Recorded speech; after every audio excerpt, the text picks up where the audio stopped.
আখিরাতের আশায়, জাহান্নাম থেকে বাঁচার আশায়, দুনিয়ার লোভে। আপনি এটা বুঝছেন আপনার ছেলেটা এখন আমি 12 লাখ টাকা দিলে এটা আমার একটা টাকা উপার্জনের মেশিন, আমি একটা মেশিন বইয়ে এলাম, এরপরে হেতে টাকা দিব। তা নাই তো বলেন, দুনিয়ার আশা ছাড়া, সম্পদের আশা ছাড়া বাড়ি করবেন, বিল্ডিং করবেন, জমি কিনবেন, সংসার চালাইবেন, বাজার সদাই খাইবেন, আপেল মালটা খাবেন, এ তো দুনিয়াই হলো। তো আখেরাত, আখেরাত ভুলে গেলেন, বাবাও ভুলে গেলেন, সন্তানও ভুলে গেলেন। আপনার ছেলে উপার্জন একদিন কর্মে না গেলে আপনার মনে গুসা হয়, কিরে ফুর্তি কি শুরু করলি, কামে যাস না কা। কিন্তু আপনার ছেলে 365 দিনে, খোদার 1 বছরে একদিনও ফজরের নামাজ পড়ে না, একটা দিন পড়ে না, এত বড় জানোয়ার মুসলমানের ঘরে ঘুমায় কেমন? পরে জিজ্ঞাসা করেন না, ওই ছেলেটাকে জিজ্ঞাসা করেন, তুই মানুষ না জানোয়ার? পরে বলতে পারো। একদিনও তুমি 365 দিনে মুসলমানের ঘরে জন্ম নিয়ে তুমি একদিনও ফজরের নামাজ পড়বা না? তোমার আল্লাহ নাই, তোমারে কেউ বানায় নাই, তুমি মাটির তলের থেকে বাইরেছ, তুমি আসমান থেকে পড়ে গেছ, তোমার কোনো সৃষ্টিকর্তা নাই, তিনি তোমার কাছে কিছু চায় না। আস্তাগফিরুল্লাহ, আস্তাগফিরুল্লাহ। তাহলে একটা বাবা বেনামাজি সন্তান ঘুমায়, ওমা বেড়ার কোনো চিন্তাই নাই, ওনার কোনো ফিকিরে নাই, ওনার ফিকির শুধু টাকা, চাকরি, ব্যবসা, দোকানদারি, বিদেশ, পয়সা, এই জীবন। বলেন আপনি আখেরাত কেমনে ভুলে গেলেন? আখেরাত যদি ভুলেও যান তো আখেরাত হবে না?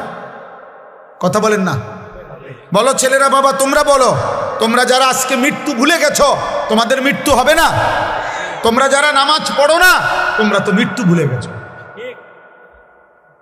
তোমাদের যাদের চরিত্র অপবিত্র, নারী দেখে, উলঙ্গ ছবি দেখলে, নারী দেখলে, জিনা ব্যভিচারের দৃশ্য দেখলে, হারাম নারী দেখলে বীর্যপাত হয় শরীরের মধ্যে, আর এই শরীর তখন নাপাক হয়। নাপাক জেনা করিলে, ব্যভিচার করিলে, নারীর সাথে হারাম সম্পর্ক করিলে, মদ পান করিলে, ব্যভিচার করিলে শরীর নাপাক হয়, অপবিত্র হয়, অপবিত্র। আল্লাহ রসুল সাল্লাল্লাহু আলাইহি সাল্লাম বলছেন, যে ব্যক্তি মদ পান করে, যে জিনা ব্যভিচার করে, খোদার কসম নবী বলছে আল্লাহ তার অন্তর থেকে ঈমান খুলে ফেলে, মানুষ যেমন তার দেহ থেকে জামা খুলে ফেলে। মান জানা ওয়া শারিবাল খামরা নাযা আল্লাহু মিনহুল ঈমান কামা ইয়াখলাউল ইনসানু আল কাবিসা মিন রাসিহি। ঈমান খুলে ফেলে বেটা। এই অবস্থায় যদি মৃত্যু হয় নাফরমান, মনে রেখো সে মৃত্যু কি মৃত্যু হবে। আল্লাহ রাসূল সাল্লাল্লাহু আলাইহি সাল্লাম বলেন, বুখারীর হাদিস, লা ইয়াজনি জানি হিনা ইয়াজনি ওয়া হুয়া মুমিন। কোন ব্যক্তি যখন জিনা করে, ব্যভিচার করে, কোন মেয়ের সাথে হারাম সম্পর্ক করে, খোদার কসম নবী বলছে সে মুমিন থাকে না। লা ইয়াশরাবুল খামরা হিনা ইয়াশরাবু ওয়া হুয়া মুমিন। নবীজি বলছে যেই নেশাখোর মদ পান করে, আল্লাহ রাসূল বলছে সে মুমিন থাকে না। লা ইয়াসরিকু সারিকু হিনা ইয়াসরিকু ওয়া হুয়া মুমিন। আল্লাহর নবী বলেন যে চুরি করে, চুরি করে, আল্লাহর কসম নবী বলছে সে মুমিন থাকে না। আর চুরি শুধু নামওয়ালা চুরি না, যেখানেই আপনি কাউরে ওজনে কম দিলেন, এটা চুরি না? কথা বলেন না কেন? রাষ্ট্রের সম্পদ যারা চুরি করে তারা চোর না? জনগণের সম্পদ যারা চুরি করে তারা চোর না? ভদ্রলোক, আপনি কথা তো শুদ্ধ কর। একেবারে স্যুট পরা, বুট পরা, একদম টাই টুই লাগানো, আপনি তো বাটপার। মিথ্যা কথা বলেন।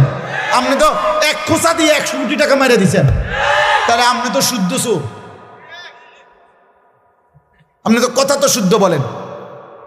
এজন্য বললাম আব্বা, দুইটা শব্দ ইংরেজি বলা, প্যান্ট পরা, স্যুট পরা, শুদ্ধ ভাষায় কথা বলা, টাকা পয়সা উপার্জন করা, এর নাম মানুষ না। মানুষ ভিন্ন কিছু, ইনসান ভিন্ন কিছু,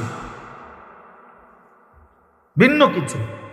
যদি বলেন আপনাদের হুজুরদের মধ্যে তো এরকম অনেকের থাকতে পারে ত্রুটি, হ্যাঁ থাকতে পারে। আমি কি অস্বীকার করছি নাকি? হুজুর হিসাব দিবে না? কথা বলে না কেন? ইমাম সাহেব হিসাব দিতে হবে না? ইমাম সাহেব কি ব্যস্ত টেন্ডার লয়ে লাইছে নাকি? তাইলে বক্তা সাহেব কি ব্যস্ত? আমি কি এখন ব্যস্ত থেকে আসছি? আমি ক্যান্টনমেন্ট থেকে আসছি, সাবের বাজার থেকে। হিসাব আমাকেও দিতে হবে, আপনাকেও দিতে হবে। এজন্য আমিও চেষ্টা করি, আপনিও চেষ্টা করবেন। আমি তো আল্লাহকে সাক্ষী রেখে বলতে পারি ইনশাআল্লাহ। আপনি বলেন, আমি বলি, আমি 5 ওয়াক্ত নামাজ আজকে জামাতের সাথে পড়ছি। আপনি দাঁড়ান, যুবক ভাই তোমরা তো বলো। এই জন্য একজন আরেকজনের কাঁধা ছোড়াছড়ি করলে হবে না। আপনারও তো দোষ আছে, না আপনারও তো দোষ আছে, এ কথা বললে হবে না। আব্বা আপনার দোষ আমার দোষ প্রশ্ন না। আমাদের প্রত্যেকেই আল্লাহর সামনে যেতে হবে, আখেরাতে যেতে হবে। এই গুনাহ থেকে বাঁচতে হবে, গুনাহ থেকে বাঁচতে হবে। প্রতিটা গুনাহ বাবা, প্রতিটা গুনাহ, প্রতিটা পাপ, খোদার কসম আল্লাহর নবী বলছেন ওয়া ইন্নাল ফুজুরা ইয়াহদি ইলান নার। নবীজি বলছেন উম্মত, প্রতিটা গুনাহ তোমাদেরকে জাহান্নামের দিকে টেনে নিয়ে যাবে। এই নারী ছবি, এই নাচ গান, এই অশ্লীলতা, এই বেহায়াপনা, এই অসভ্যতা, এই নোংরামি, এই মদ জুয়া, সুদ ঘুষ কিস্তি, আমাদের মা বোনেদের বেপর্দা জিন্দিগি। আহা, আপনাদের ঘরে এখন আর আপনারা নিজ চোখে দেখা আপনাদের এক এক মেয়ে, আপনাদের বোন, আপনাদের কন্যা, আপনাদের স্ত্রী বেসামাল, বেসামাল, মন মতো পোশাক পরে, মন মতো জামা গায়ে দেয়, কত রঙে, কত ডিজাইনে, কত ঢঙ্গে সাজে, রাস্তায় রাস্তায় ঘুরে, বাজারে মার্কেটে প্রতিনিয়ত ঘুরতে থাকে। আহারে, বাপ কোথায়, স্বামী কোথায়, ভাই কোথায়, আত্মীয় কোথায়, অভিভাবক কোথায়? তোমাদের যুব, পিছনে তাকায় না, পিছনে তাকাবা না। তোমাদের একটা একটা ছেলেকে আমি বলি, বাবা তোমরা এই সমাজের ছেলে, আমার কথা মনে রাখো। তোমরা যেভাবে আজকে নামাজ ছাড়া এই মোবাইলে আসক্ত হয়ে, তোমরা যেভাবে নারী ছবি আসক্ত হয়ে গেছ, তোমাদের আগামী 10 বছর পরে আল্লাহ চাহে তো হায়াত দিলে, আজকে তোমাদের যাদের বয়স 14, 16, 18, 20 বছর, তোমরা প্রত্যেকেই হারাম প্রেম তালাশ করছো, তোমরা প্রত্যেকেই কোনো না কোনো মেয়ের সাথে সম্পর্ক করতে চাচ্ছ, তোমরা নামাজ ছেড়ে দিচ্ছ। আমার আব্বা মনে রাখো, আগামী 10 বছর পরে, আগামী 15 বছর পরে হতে পারে তোমাদের তখন বিয়ের প্রয়োজন হবে, তোমার বোনেরও বিয়ে দিতে হবে, তোমারও বিয়ে করতে হবে। পবিত্র স্বামী তোমার বোনের জন্য একটা নেককার পবিত্র ছেলে কই বাবা, তোমার জন্য একটা চরিত্রবান মেয়ে কই পাইবা? তোমরাই তো তোমাদের সমাজ শেষ করে দিচ্ছ। আমার কথা হাসি দিয়ে উড়াই দিও না, একজনও ভাইব, একজন। তোমার সমাজ তো তুমি।